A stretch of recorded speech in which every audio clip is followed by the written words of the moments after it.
Okay, so this is the Defender X fight. It's basically garbage, like a lot of other things.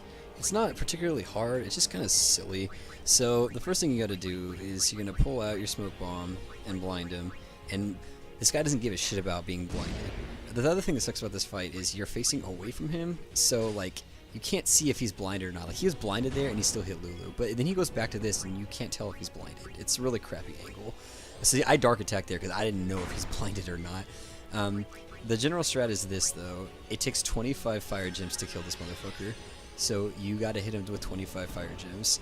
Lulu is in here because she has good evasion, and Waka has an evade and counter, so he will never get hit by normal attacks. The only things he'll get hit by are Haymaker and Blast Punch. Blast Punch does half your health, and that's it. It's like a dimmy, and Blast Punch doesn't really matter. Haymaker will kill Waka though, you can't avoid it, but there's 3 people, so it's like whatever. He'll usually avoid the normal attacks. Or always will, rather.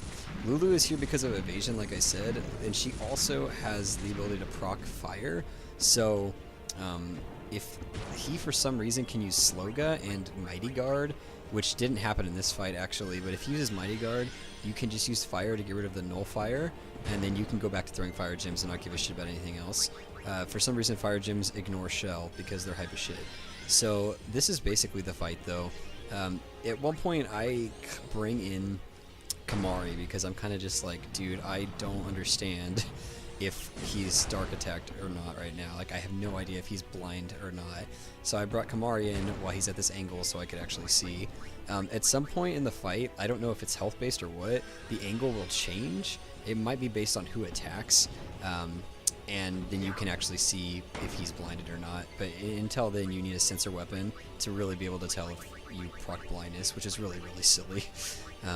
But that's how it goes. So, and this is all you do the entire fight. Unfortunately, this fight isn't super interesting to watch.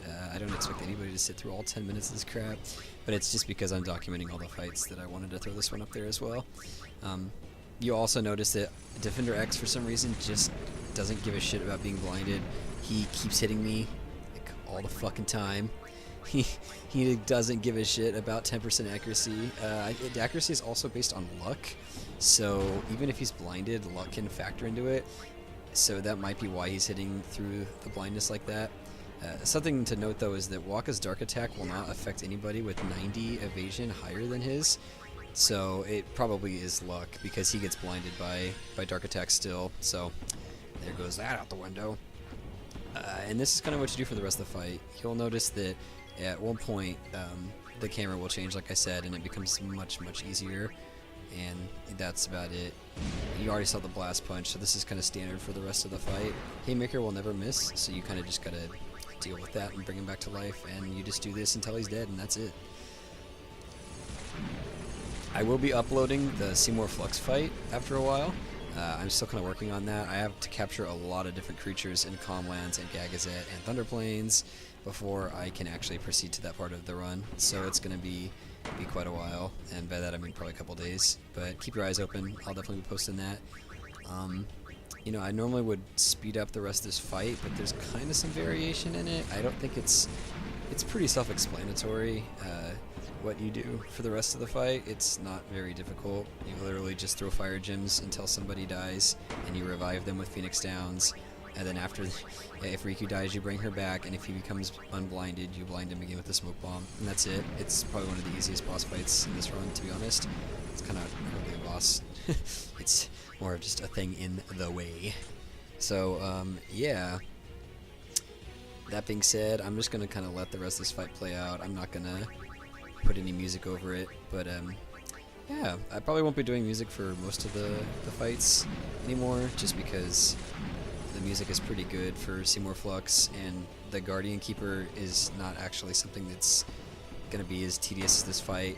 And then following that, we've got the dragon, I can't remember his name, it's like the Glyph Keeper or whatever, the one before Unalska rather, and he's got some variation too, so I won't put any music on that. And then Unalska is a 90-minute fight, so if you have 90 minutes to kill and want to see the stupidest thing in the world, be my guest. Following that, we have the Sin fight, which is going to take a while to prep for, and then following that, we're going to have the first fight against, or well, the final fight against Seymour, which is Seymour Omnis, and that's where the run will end. I'm planning after that run to start up doing an Orin only run, because that sounds like it's pretty fun. I'm kind of wanting to do Kamari only as well, which seems good because you never see Kamari. The only problem is that the fight against Anima and Seymour, there isn't a way for him to just kill Anima, kind of like Orin does, without using Yuna or her Aeons, and it feels really cheap, and I am really hesitant to do a fight like that and then upload it and be like, look guys, it's Kamari only.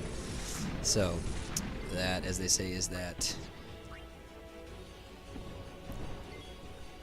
With that being said, I'm gonna call this one done here and just, like I said, let the rest of the fight play out, and I will be back when I have some more Flux done. Take it easy.